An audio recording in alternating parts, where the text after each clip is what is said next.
Hi, this is Scott Garibay, and today we're going to talk about why small OSR, why OSR and frankly all OSR games are small, why small OSR games fixing Dungeons and Dragons problems really doesn't fix anything at all, right? So so basically when other games fix Dungeons and Dragons problems, it doesn't fix the problem, right? And that's what I want to talk about today. So let's just dig into it. Okay, so basically, I got a great comment from a viewer. His first name's Gordon, and he said, "Hey, Scott, I watched your video, and you said Dungeons & Dragons has 3 problems. Dungeons & Dragons has the problem of abstraction and complexity. It's very abstract and it's very complex. It has the problem of requiring a boatload of reading. Like, the average player will read between 750 to 3,000 pages to play Dungeons & Dragons, right? Player or dungeon master, just a ton of reading, a huge astronomical amount of reading. And then, because, the rule books themselves, which there's 3 of, are 250 pages long. And then it has historical baggage, right? Well, guess what, Scott? There's these great OSR games that fix every single problem. And then Gordon said, hey, check out Sword and Wizardry, right? It's 134 pages long, and because it's super short, it gets rid of the abstraction and complexity part. It's all gone, right? And since it's 134 pages long, there's not a buttload of reading. And because it was made within the last 5 years, it gets rid of a lot of historical baggage, right? So it solves every problem you talked about. And Gordon was 100% right. Old school essentials, I think it's called Sword and Wizardry, absolutely fixes every single problem I talked about, right? But it doesn't fix the real problem for the tabletop role-playing game community, for the vast majority of players, for the vast majority of dungeon masters, really for I would say, when an OSR game comes in and actually does the job and fixes Dungeons and Dragons' major problems, it does fix the problem for 1 to 3% of all tabletop role-playing game players and DMs. 1 to 3%. But for the vast majority of players, fixing every problem, fixing the major problems of Dungeons & Dragons in an OSR game, or actually really any other game, it doesn't matter. It doesn't matter. And I'm going to explain why it doesn't matter today, okay? All right, so let's get into why exactly it doesn't matter. So here, the first and foremost, the biggest problem by far is so the biggest problem is the Bobo problem, okay? So when I was a kid, actually, this only happened when I was in elementary. No, it actually happened the whole time I was a kid. I would get mercilessly mocked for wearing Bobos. What are Bobos? Well, Bobos are off-brand shoes, okay? So all the cool kids in school would have Nikes, they'd have Adidas, right?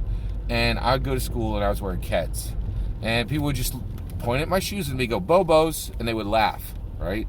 And that's a major problem for OSR games. They're Bobos, okay? The issue is they're not the cool game. They're not the game that everybody knows. In high school and in elementary school and in junior high, everybody knew Nike. Everybody knew Adidas. Nobody cared about Keds, right?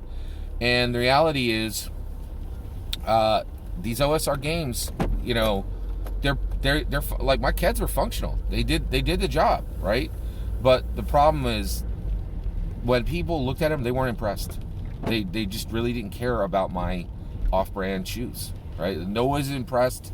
No one thought it was cool. There was no camaraderie that I got for wearing Keds, right? Kids would just come in with a cool pair of Nikes and Adidas, and other people were like, "Oh, I love your shoes, man." And just that right there would form a bridge between them and these other people, right? It's the same thing today. Recently at my work, we had just a little bit of an off hour where we were just talking about each other's weekends and trying to put work aside for just an hour, just get to know each other, a little bit of icebreakers. And people were talking about weekends, and everybody goes, "What you doing on the weekend?" And one of my coworkers said, "I'm going to be playing Dungeons and Dragons this week." And I said, "I play Dungeons and Dragons.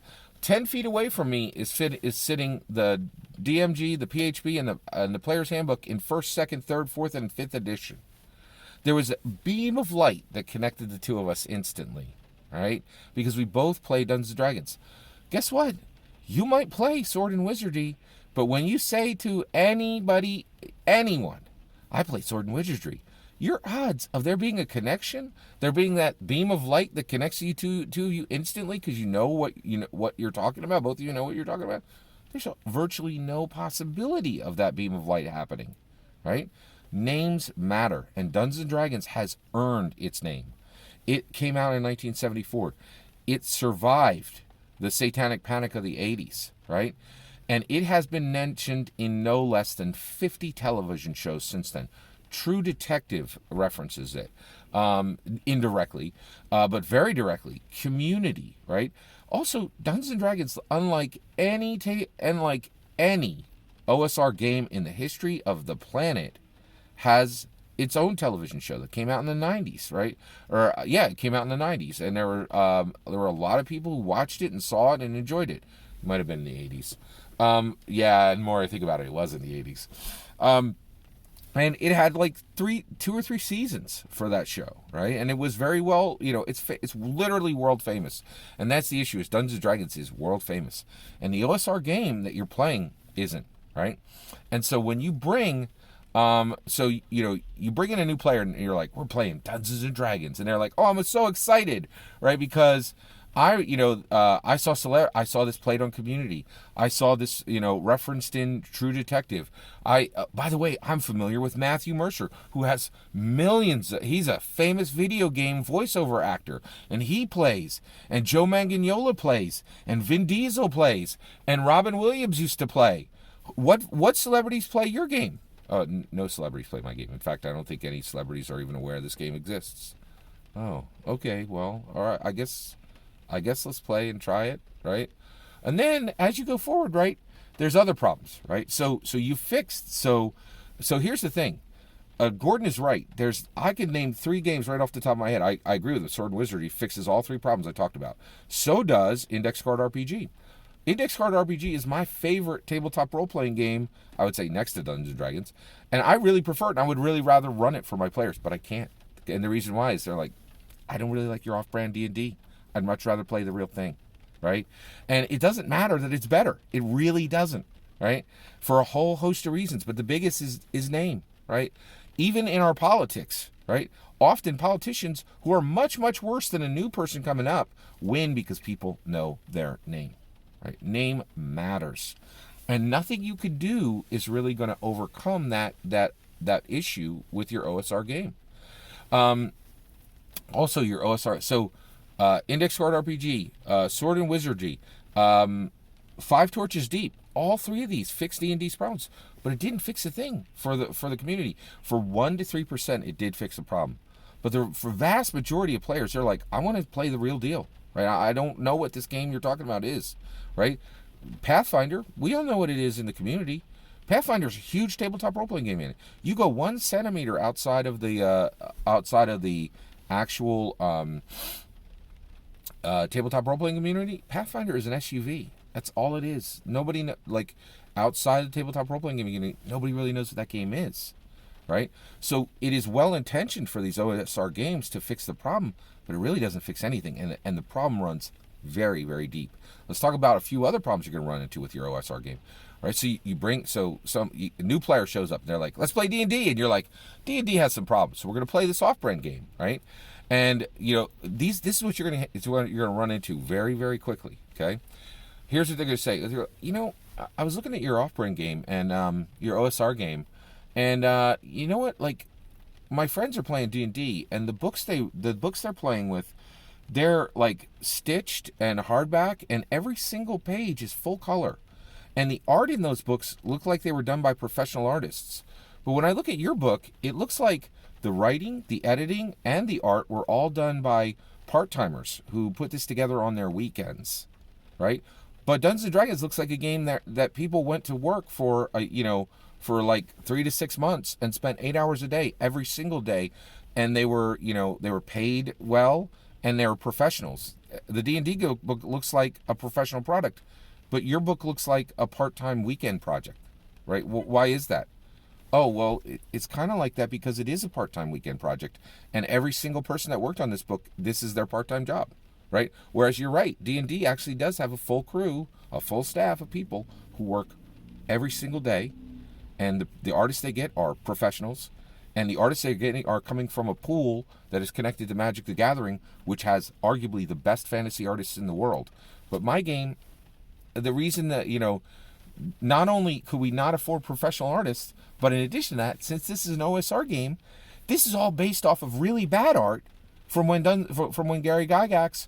It all looks like black and white and drawn like a Sharpie, because we're all very nostalgic about the days when Gary Gygax hired his friends but not professional artists.